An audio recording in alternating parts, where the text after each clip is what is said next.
Change করা যায়, প্রতিবেশী চেঞ্জ করা যায় না। আমাদের ল্যান্ড তাদের ল্যান্ড, পাশাপাশি।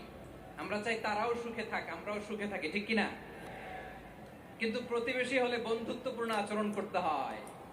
প্রতিবেশী যদি বন্ধু না হয়ে প্রভু হতে চায়, এরকম দানব প্রতিবেশী কেউ চায় না। ভারত যদি বন্ধুত্ব উপহার দেয়, আমরাও বন্ধুত্ব দিব। কি বলেন? তারা যদি বন্ধু সুলভ আচরণ করে, আমরাও বন্ধুত্ব উপহার দেব। কারণ আমাদের পররাষ্ট্র নীতি হচ্ছে সবার সাথে বন্ধুত্ব, কারোর সাথে বৈরিতা নয়। আলহামদুলিল্লাহ বলেন। কত চমৎকার পলিসি আমাদের। আমরা নির্বিবাদী, আমরা বাংলাদেশিরা শান্তিকামী। We are proud of that. এজন্য আমরা গর্ববোধ করি। আমাদের পররাষ্ট্র নীতি সবার সাথে বন্ধুত্ব, কারোর সাথে শত্রুতা নয়। তাই প্রতিবেশী দেশকে বলবো, আমার ভাইয়েরা, আপনারাও আমাদের ভাই। বন্ধুত্ব দিলে বন্ধুত্ব পাবেন। বন্ধুত্ব ইজ ওয়েলকাম, দাদাগিরি নয়।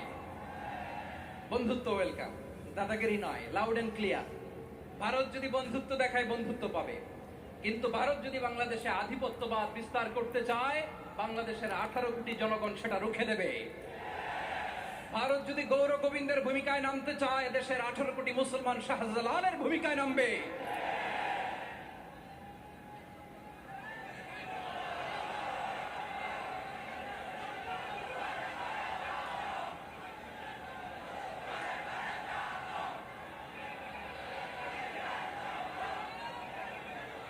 প্রিয় ভাইয়েরা, আমরা বন্ধুত্বে বিশ্বাসী, শত্রুতায় নই, ঠিক কিনা বলেন? আল্লাহ আমাদেরকে বোঝার তৌফিক দান করুন।